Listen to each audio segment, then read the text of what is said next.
Hey guys, what's up? It's Eric with Advanced Level Automotive. Just getting to work early this morning. Had a dream last night. Nightmare. I was working on this white Corvette. Man, this thing had like a burnt up wiring harness, rusted up long tube headers, oil leaks everywhere. Just thinking about it scares me, man. Anyways, no!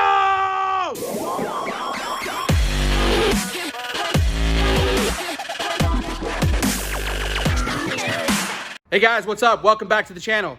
If you couldn't already tell by the title of the video, this is part 2 of putting the wiring harness in the abused Corvette. Now, before we start today's video, if you haven't already watched part 1, make sure you go back and do that. And if you're new to the channel, make sure you subscribe. So if you guys watched part 1, you know that the last place we left off, we got the harness out of the vehicle and we got the long tube headers out. Today, our plan is to repair the wiring harness, wrap the headers, and try to get it all back together. So anyways, without further ado, let's go ahead and get started.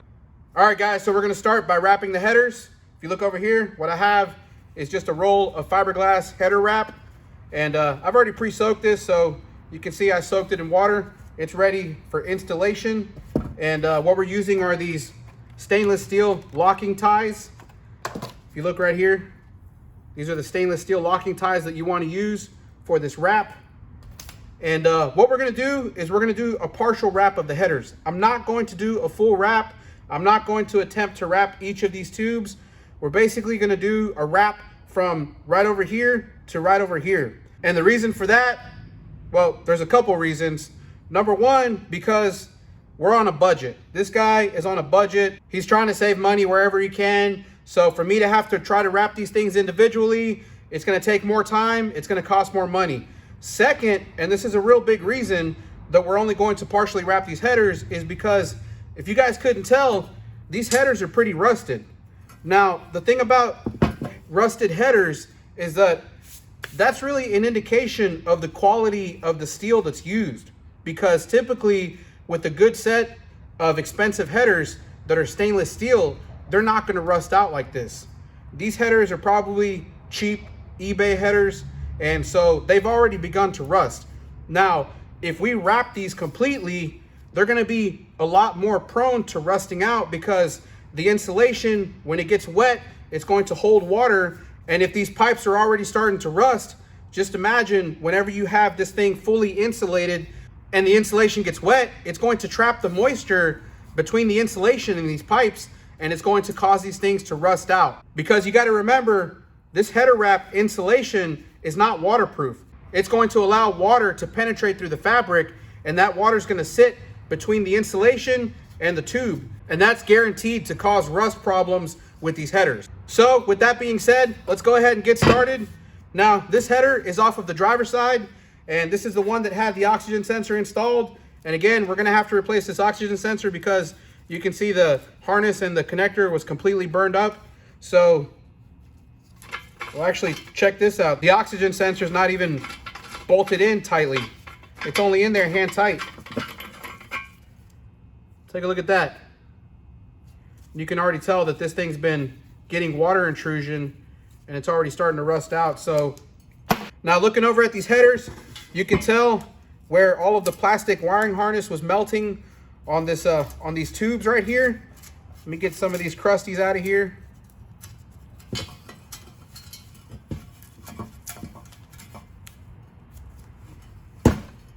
Oh, hey. I think I found another socket. Let me get my magnet in here. Oh, there's a bolt in here. And there's a socket. It's a 10mm socket. Whoa. Man, this thing's just full of surprises, huh?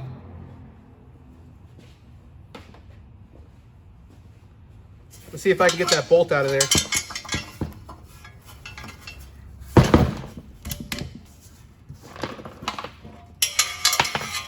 There we go. Found a bolt. Anyway, so let's try to scrape off as much of this burnt up plastic that we can get.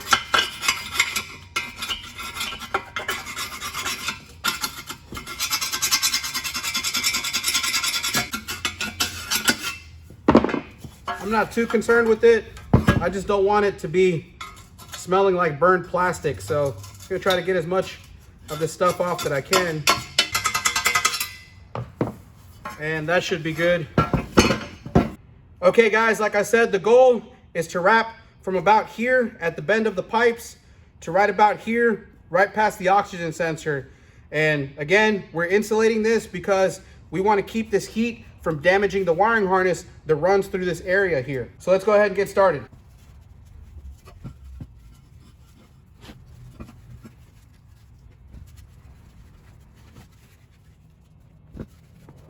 Now the rule of thumb when you're wrapping is you want to have about 1/4 inch of overlay. And of course, in the bended areas, you just want to try to get as close as possible. So make sure that when you're wrapping it, you want to pull it tight.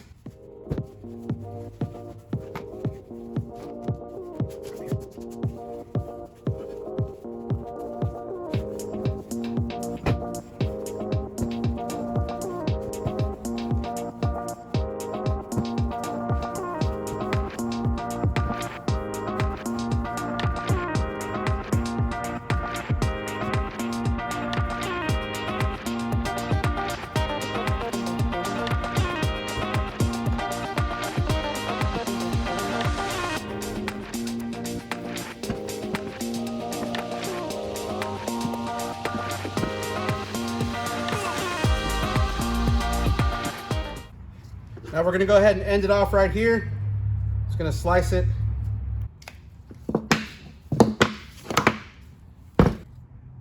Okay guys, so now that we have the wrap where we want it, we're gonna go ahead and install this steel tie.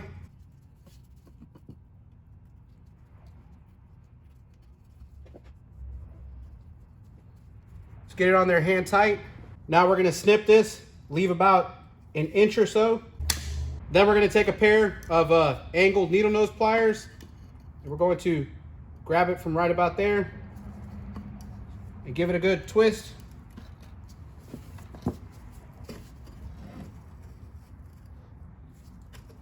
Once we have that first bend, we're going to go ahead and flatten that out. Then we're going to do the same thing again. We're going to grab it from here, and we're going to twist it, pulling this thing tight. Pinch off that end. And now this thing is firmly secured. All right guys, so our wrap for this side is complete. Again, we're not looking for perfection here. This is not a race car application. We're just trying to protect the wiring harness. The wiring harness runs through this area here. We just want to prevent the heat that's coming from this header from ruining the harness. So now that we got this one done, let's go ahead and do the other side.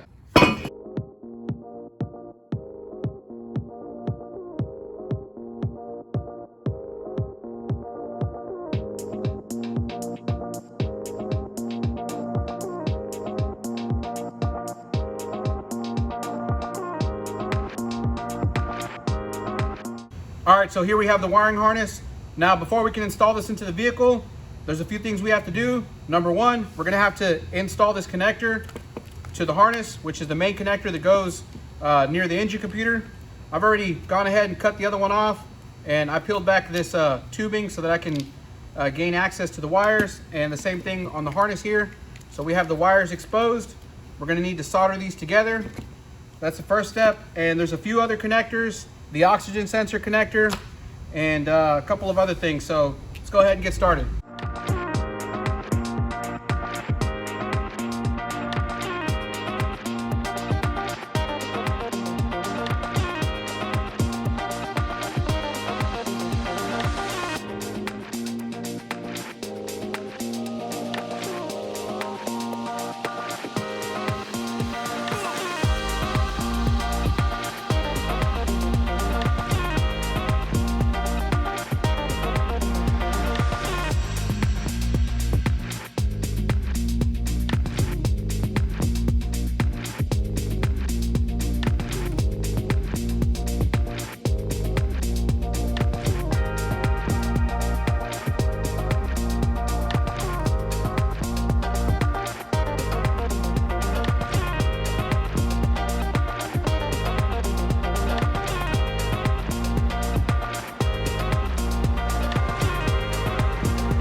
Okay guys, I know you just watched that in time lapse, so it didn't seem like a long time, but let me tell you, this took a lot longer than I thought it was going to take. I think I might have underestimated how many wires were actually in this harness. So soldering them together might not have been the best approach, because right now my lower back is really killing me. But yeah, anyways, I probably should have just used some insulated butt connectors. There's probably a good like 20 wires in this harness. So anyways, just took me a little longer than I expected, but we got this done. Let me go ahead and tape this back together, put the wire loom on it, and change a couple of the other connectors, and we'll get ready for installation.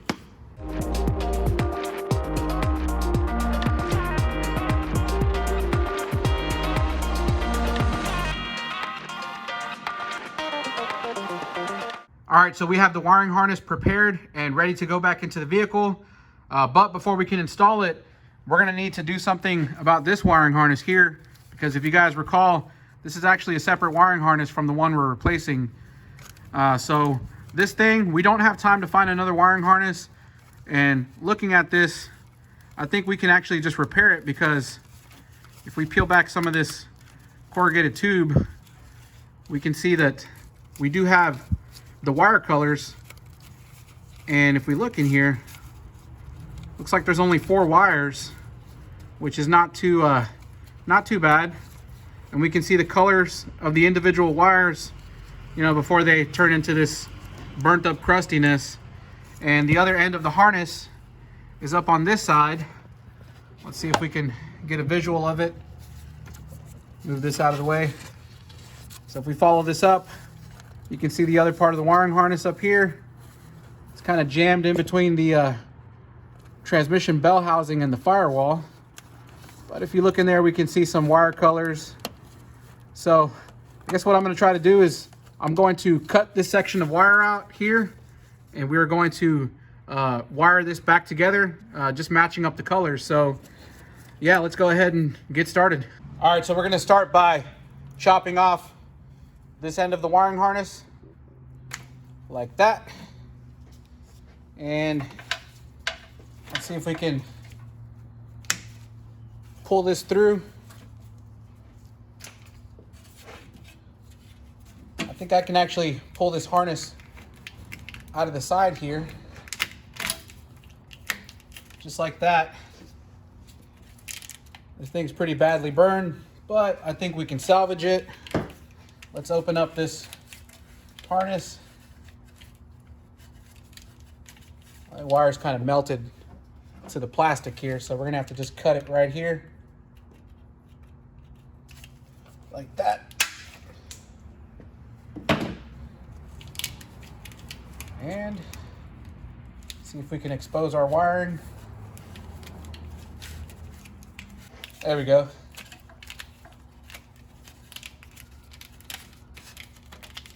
Okay, so here's our other 4 wires. So now what I'm going to do is I'm going to use some 16 gauge wire, because that's what this wire looks like it's sized to. So we got some 16 gauge wire here,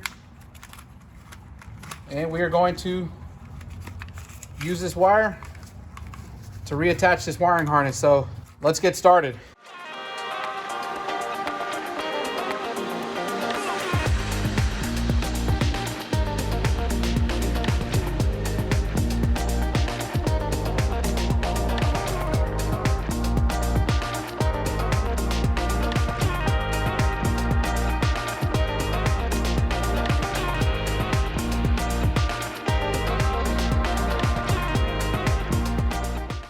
Okay guys, so one of the issues I'm running into is that this wiring harness here on this end, no matter how many times I try to peel back the insulation or strip the wire, this wire is so dry rotted that every time I try to attempt to strip it, it actually just breaks off. So I think what I'm gonna have to do is I'm going to have to cut the wiring harness over here closer toward the front, away from where the exhaust manifold was, and start the rewiring from there, because it looks like pretty much all of the wiring that was running near the exhaust manifold is pretty much all dry rotted. So I can't even strip this wire. I've tried several different wire strippers that I have, and none of them seem to work. The wire just breaks off. So yeah, anyways, that's why I pulled the harness through right here. I'm gonna have to cut it somewhere here toward the front. Hopefully we can find some good fresh wire, and then we'll start the harness from over here and reattach it up there.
Okay, so we now have the wiring harness reattached, and what I went ahead and I did was, not only did I wrap it in electrical tape, I also put a new corrugated tube of insulation over the wiring harness. And as you can see, I used a tie strap. We're gonna be strapping this up against the frame here, and hopefully we can keep this away from the exhaust manifold. And the insulation here, along with the header wrap or the insulation on the headers, will prevent the heat from damaging the wiring. So let's go ahead and move on to the next step. Now it's time for the wiring harness to go in.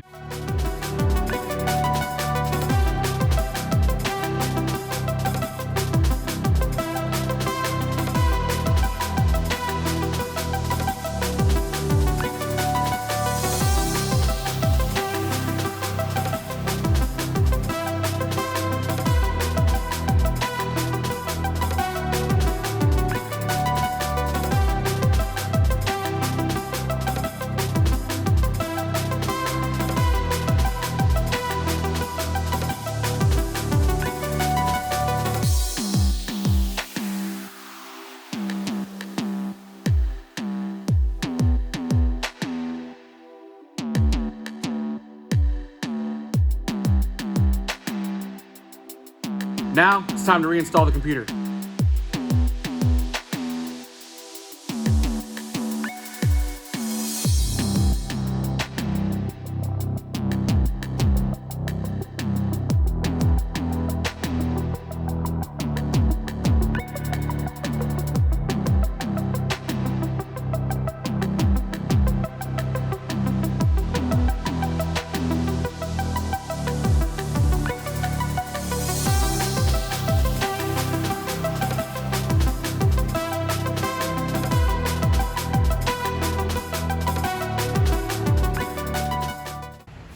All right, so moving back underneath the vehicle. Now over here on the driver's side, before I install the header, I think what I'm gonna go ahead and do is install the clutch pedal and the master cylinder, because we are gonna have to bleed this clutch pedal. And in order to bleed the clutch pedal, if you've ever worked on one of these Corvettes, the bleeder screw for the clutch is located up here above the bell housing. Let me try to show you where it's located. I have this little screwdriver to kind of point out the bleeder screw, and it's way up in there, that little silver piece up there. That's the nut for the bleeder screw. So I'm pretty sure that once I put the long tube header on there, I'm not gonna have any room to reach my hand in there to open up the bleeder screw. So I think it's probably a good idea for us to move over to installing the clutch so that we can have the clutch working before we put the long tube header on. Now, the other thing I wanted to do was I wanted to go ahead and remove the starter motor. And the reason I want to do that is because this vehicle is a no start. Now, we really haven't diagnosed the no start issue. We just are replacing the wiring harness as step one. What I don't want to happen is for us to put everything back together only to find out that it's a faulty starter.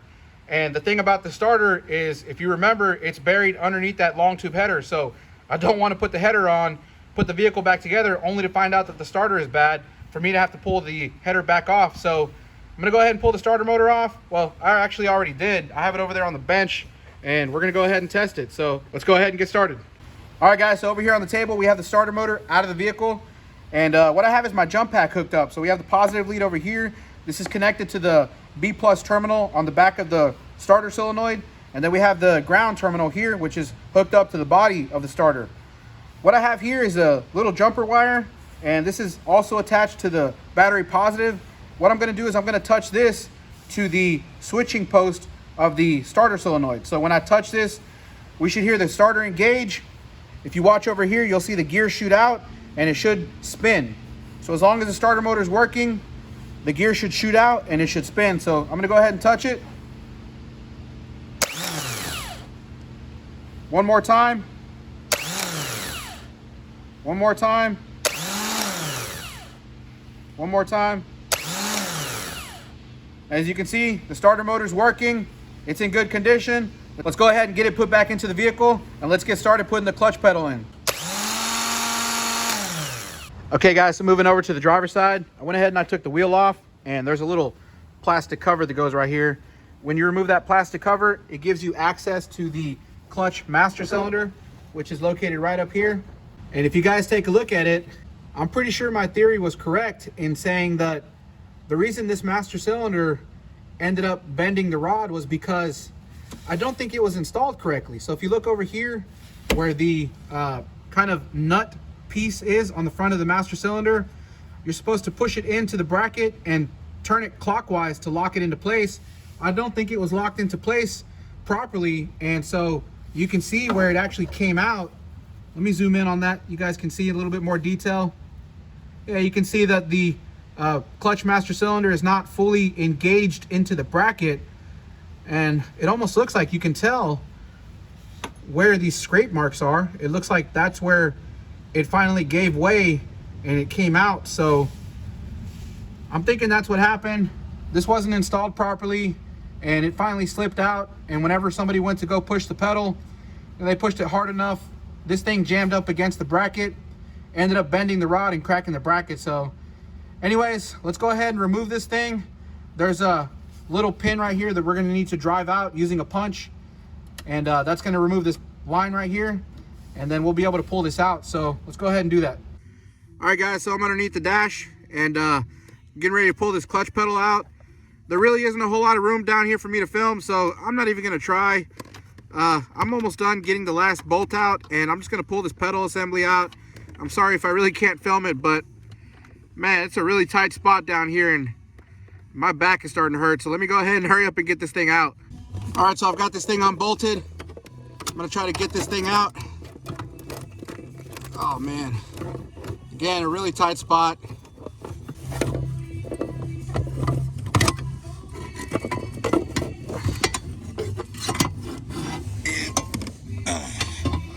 There we go, got it out. All right, so over here on the table, we have the old clutch pedal and the bracket out of the vehicle. And as you can see, it's got a big old crack in it and it's in pretty bad shape. So this is gonna get replaced with this unit. It is a used unit, but it's in pretty good shape. So we're gonna go ahead and replace it with this. We have the old clutch master cylinder that we took out of the vehicle. And as you can see, this rod is completely bent. So we're gonna replace it with this unit that came with this. So you can see the rod is straight, it's in good shape. So yeah, let's go ahead and get this thing back into the vehicle. All right guys, so I've got the clutch pedal bracket installed. That was not easy to do. I'm sorry, I was not able to film that. My back is really killing me, but yeah, I got that thing in. Now it's time to put the master cylinder in. All right, so moving back to the driver's side wheel well. Again, I've got the clutch master cylinder. This is the new one that's going in. I'm gonna slide the rod through the hole. Hopefully you guys can see that. I'm just gonna try to jimmy this thing in there. Whoop, that wasn't supposed to come down. Let me just kind of shove that up there. I'm gonna try to get the master cylinder into the hole. And then what we're gonna do is we're going to push it into the bracket. Let me try to get a good position with the camera angle here. All right, so I'm gonna go ahead and push the master cylinder into the hole. Let me find the correct spot. Right there, it's fitting flush. Now I'm gonna turn it clockwise to lock it into place. Make sure it's fully seated. Now it's time to connect the clutch line. Then we're gonna go inside the vehicle. Then we're gonna connect the rod, and then we're gonna bleed the system. Okay guys, so we now have the clutch master cylinder rod connected. Try to give you a visual right up there. As you can see, I'm gonna go ahead and push the clutch pedal, and now we're nice and straight. No binding up. So we're ready to bleed this thing.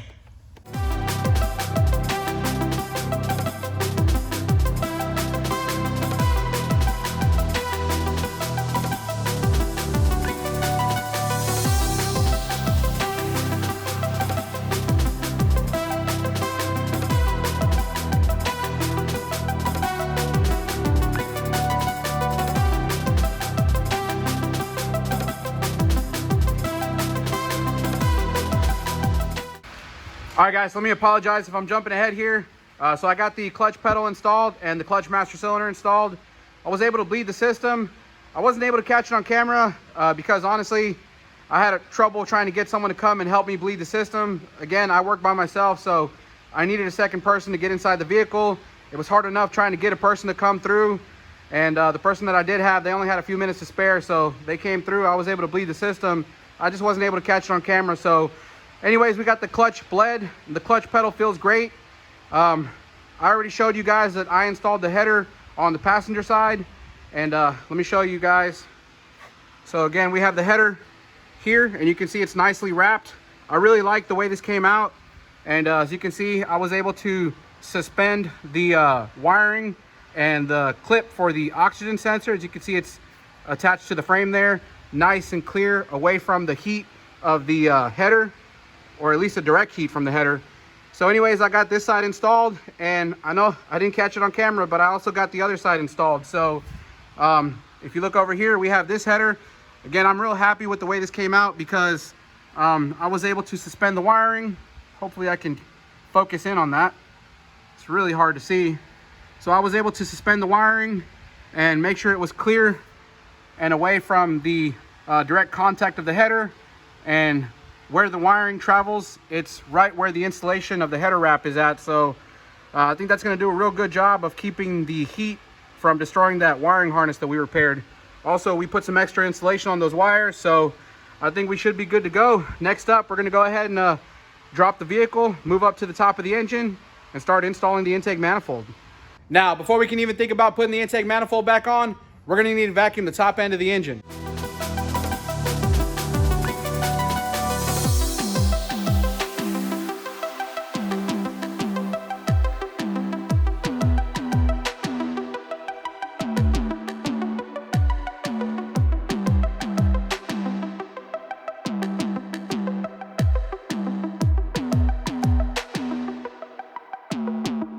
All right guys, so moving to the top of the engine. I've already got the surface prepped for the intake manifold. So you can see we did a nice light scuffing and made sure to vacuum and blow off any residual dirt. It was really dirty under here. And I try to get most of this dirt off of here, but a lot of it's just real caked. So used a lot of degreaser, tried to clean it up as much as I could. But yeah, so we're ready to get the intake manifold on. All of the connectors are connected behind the engine there. And the ground straps are bolted in. We've got one over here on the side of the cylinder head, and there's a ground strap on the back side of that cylinder head. Everything's prepped and ready to go. We're gonna go ahead and put the intake manifold in. I've got the new gaskets installed. So let's go ahead and get this back on the engine.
All right, guys, I know I've said this before, but let me apologize for skipping ahead here. The car is done. It's ready to go. Customer's on his way to come pick it up.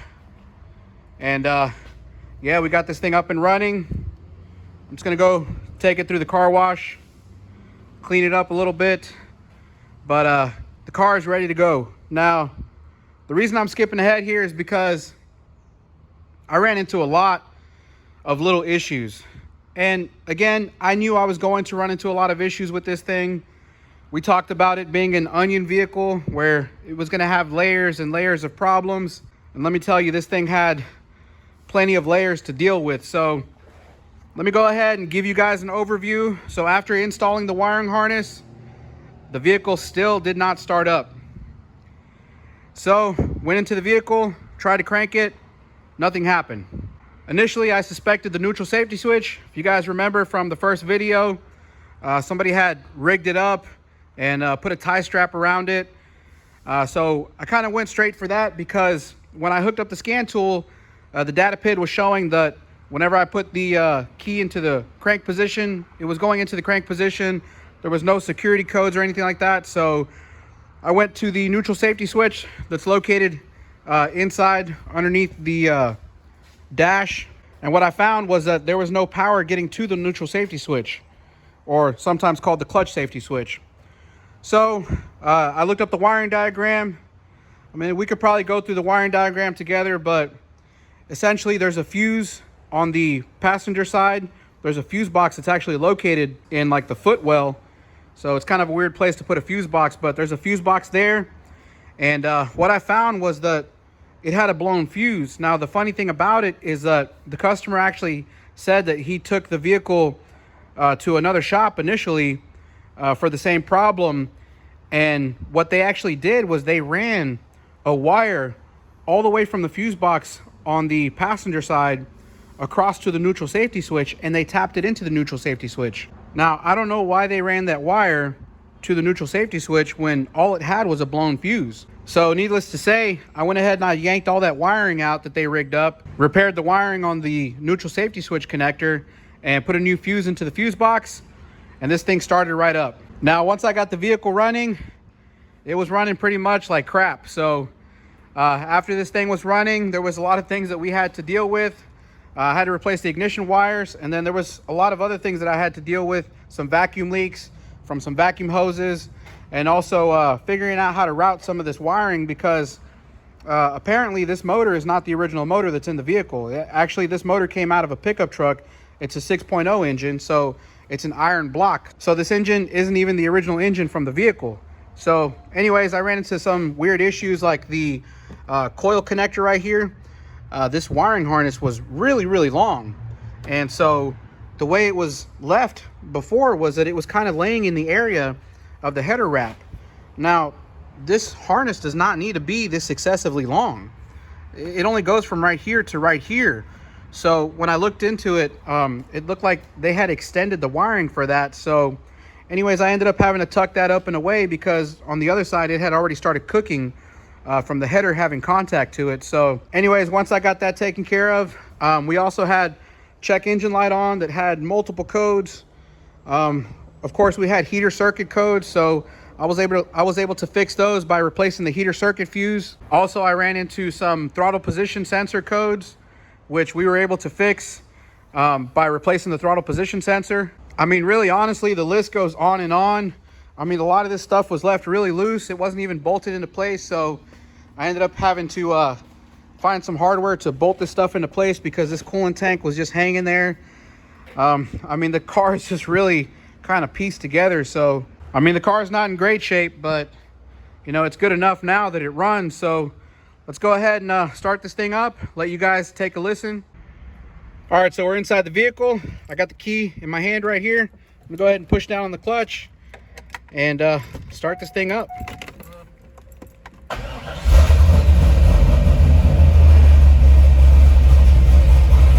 And if you guys notice, no check engine light. So little by little, I was able to get rid of pretty much all the codes that were present. And now we're code free. So let me take you guys underneath the hood. All right, so moving under the hood. First thing you'll probably notice is how choppy the idle is. Turns out this engine's got a camshaft, performance camshaft installed.